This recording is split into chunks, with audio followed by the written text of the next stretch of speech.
बिस्मिल्लाहिर्रहमानिर्रहीम। आज का प्रोग्राम एक ख़ास नोयत का हामिल है, क्योंकि आज खसूसी अदालत ने परवेज़ मुशर्रफ, जो कि साबका सदर पाकिस्तान हैं, उनको सज़ाए मौत की सज़ा सुनाई है। सज़ा क्यों सुनाई है? मौक़िफ़ ये है कि परवेज़ मुशर्रफ ने 2007 में आइन को तोड़ा था, पाकिस्तान के आइन को पामाल किया था। 1973 से लेकर आज तक जितने भी सियासतदान आए हैं, जितने भी हुक्मरान आए हैं, मैं तो ये समझता हूं कि इन सब ने आइन को तोड़ा है। 1973 के आइन में लिखा हुआ था कि 15 साल के अंदर उर्दू को कौमी जुबान का दर्जा दिया गया था और उर्दू को तमाम सरकारी दफातर में 15 साल के अंदर अंदर रस्मुल ख़त के तौर पर तमाम सरकारी इदारों के अदालती फैसलों को रस्मुल ख़त था, वो सब उर्दू में करना था। पिछले दिन एक चीफ जस्टिस साहब ने, बड़े मुअज़्ज़ज़ नाम है उनका, मुझे इस वक्त याद नहीं आ रहा, उर्दू को तमाम सरकारी ज़ुबानों में, तमाम सरकारी दफातर में लिखने का, पढ़ाने का, लिखने लिखाने का हुक्म दिया था, लेकिन आज तक उस पर अमल ना हो सका। आप ये समझें कि 1973 से लेकर आज तक उर्दू को कौमी जुबान का दर्जा ना देना भी आइन शिकनी है। तो जनाब, इस पर तो किसी को, इस आइन शिकनी पर तो किसी को सजा नहीं हुई। एक वो सिपाही, वो पाकिस्तान का सिपाही जो इंडिया की आंखों में आंखें डालकर बात करता था, एक वो सिपाही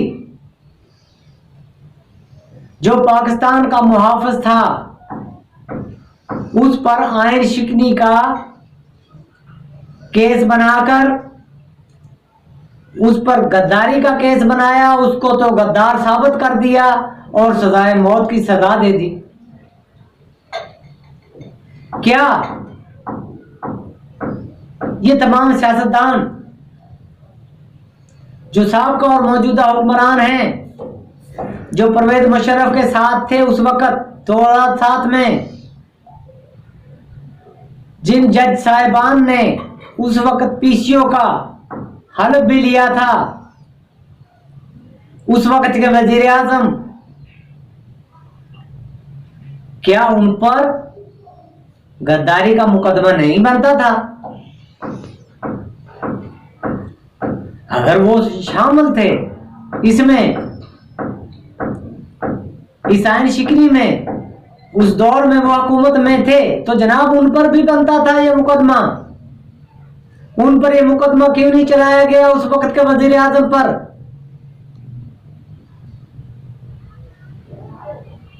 मैं तो ये समझता हूं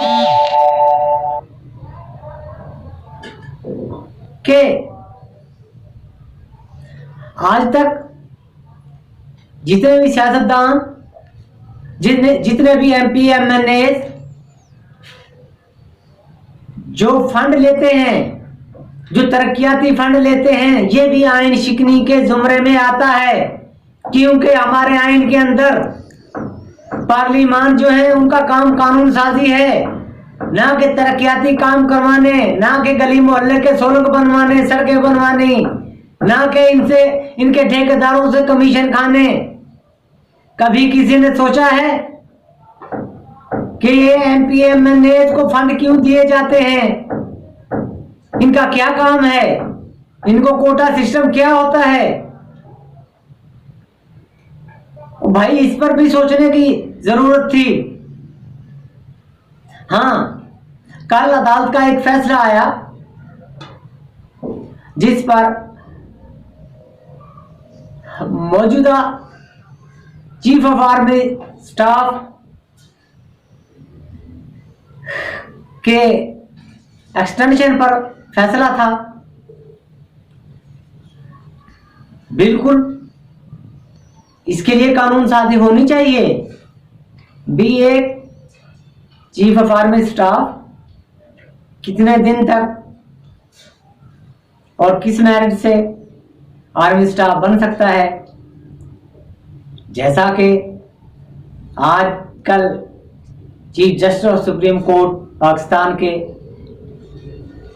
जज साहिबान के लिए एक मुद्दत मुकर्रर है, इसी तरीके से आर्मी चीफ के लिए भी एक मुद्दत मुकर्रर होनी चाहिए। और इस पर तमाम सियासी जमातों को मिल बैठकर ये एक्सटेंशन के रवाज को ख़त्म करना चाहिए और एक कानून साजी करनी चाहिए ताकि आए रोज के इस झंझट से निजात मिल सके। लेकिन आज का जो फैसला है इस पर मुझे यही समझ नहीं आ रही, क्या साबका सदर साहब के बुकला ने केस को अच्छी तरह लड़ा नहीं, अच्छी तरह पढ़ा नहीं कि वो एक संगीन गद्दारी के जुमरे में केस आ गया।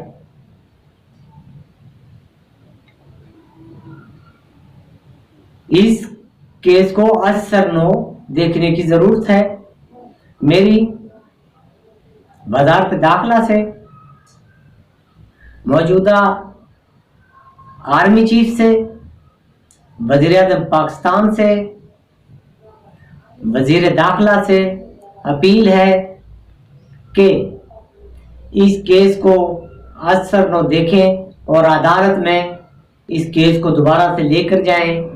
और परवेज मुशर्रफ साहब के जो वकील हजरात हैं, मेरी उनसे भी अपील है कि वो साहिबान केस को अच्छी तरह पढ़ें, स्टडी करें और फिर इस केस को दोबारा से अपील दायर करके कंटेस्ट करें, ताकि हमारे एक इतना बड़ा इदारा, एक मुखलिस इदारा जो पाकिस्तान की खिदमत में हर वक्त पेश रहता है, कहीं सैलाब आ जाए तो बाग करम काल करते हैं कि आर्मी को बुलाया जाए, कहीं जलजला आ जाए तो भाग कर तमाम इंतजामिया जो तनख्वाहें दे रही होती है वो फेल हो जाती है, बुलाते हैं जी आर्मी को बुलाए।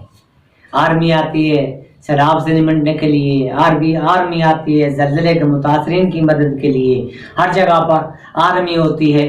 हर जगह पर पाकिस्तान की आवाम की नजरें एक पुरुम्मीद जिस इदारे से हैं, जिस इदारे की तरफ उम्मीद की कोई किरण रोशन आवाम को नजर आती है, वो पाक फौज है, पाकिस्तान आर्मी है। तो मेरी अपील है उन सियासतदानों से जो इस फैसले पर तालियां बजा रहे हैं कि वो पाकिस्तान से ऐसे जो अल्फाज कह रहे हैं वो पाकिस्तान के गद्दारी से के मुतरादिफ वो अल्फाज हैं कि पाकिस्तान का एक सिपाही, पाक फौज का एक सिपाही भी पाकिस्तान से मोहब्बत करता है, पाकिस्तान का वफादार है। मेरी पाक फौज से वो उम्मीद है कि वो सब्र तहम्मुल से इस केस को देखेंगे और हुकूमत पाकिस्तान इस केस को देखे और इस गद्दारी के मुकदमे से, इस ऐसे खतरनाक मुकदमे से पाक फौज के जवानों को दूर रखे। पाकिस्तान जिंदाबाद, पाक फौज जिंदाबाद।